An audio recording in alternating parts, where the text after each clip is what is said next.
is National Donate Life Month, and it serves as a reminder of the 118,000 men, women, and children awaiting life-saving organ transplants. Though that number may be daunting, a single transplant can make an enormous difference, which is the case for two parents who turned the devastating loss of their one-year-old son into a blessing for others. Take a look. For new parents Laura and Paul, their young son Dean was the light of their life. He was quick and funny and amazed them every day. But on July 30th, 2015, tragedy struck. Dean climbed into the family's above-ground pool, hit his head, and landed inside. Even though his mom Laura knew and performed CPR, she couldn't save him. He was declared brain dead on August 2nd. The family was devastated, but as much pain as they were in, they knew their amazing son still had something left to give. The family made a decision, and the son that had given them so much joy and so many laughs over his life gave one last time. Here with us now are Dean's parents, Laura and Paul. Thank you so much for joining us. Thank you. First, we want to say we are so sorry for your loss.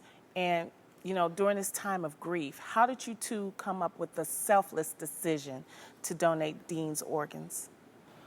The way we were going to raise him is to be selfless. That is exactly what he would have wanted from us. Mm-hmm. There was no question whatsoever.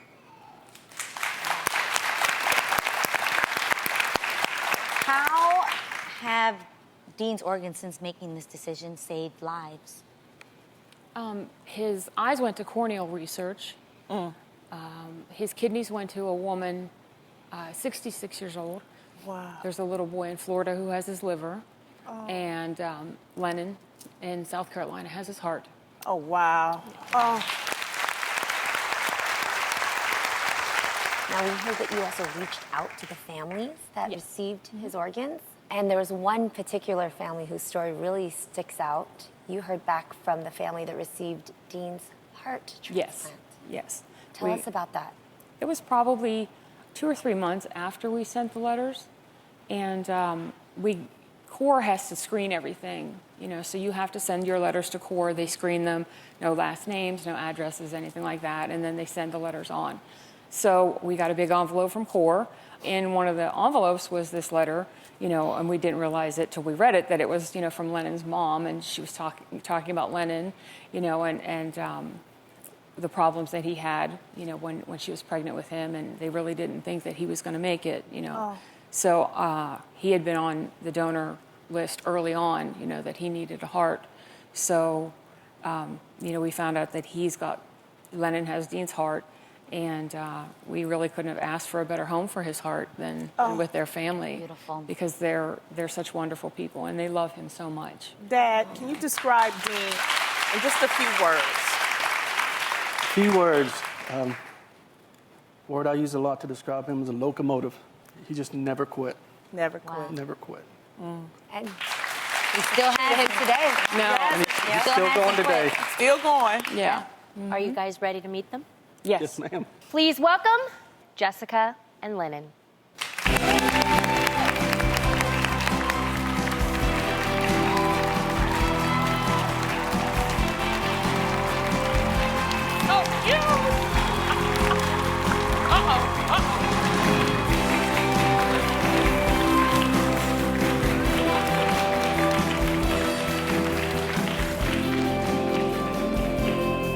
Hi, sweetie.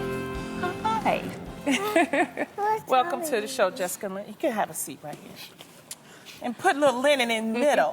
There we go. After going through all of this, you know, obviously he was on the transplant list for a really long time. What was it like getting the phone call? It was terrifying and exciting and emotional, so many different things. It was actually our third call. Really? We had one call, we made it to the hospital at 3 o'clock in the morning, and they told us that it wasn't gonna work out. Then we had another one, got halfway there, and they told us to turn around and it wasn't gonna work out. Oh, no. So that was rough, you know, because it's such an emotional roller coaster. You hear this news, you have to take it in, you think about these donor families that made this decision, you know.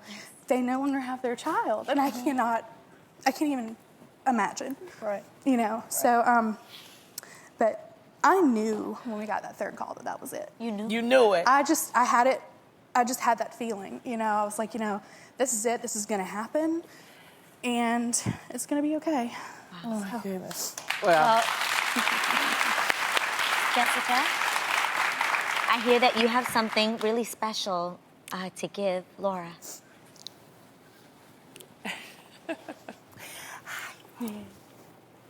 Aw. Hi, sweet boy. We're going to get to listen. Yep. You get to listen to his know. heart, your son's heart that you donated.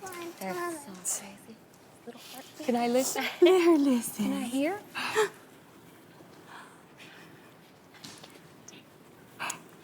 It's in there strong. I know.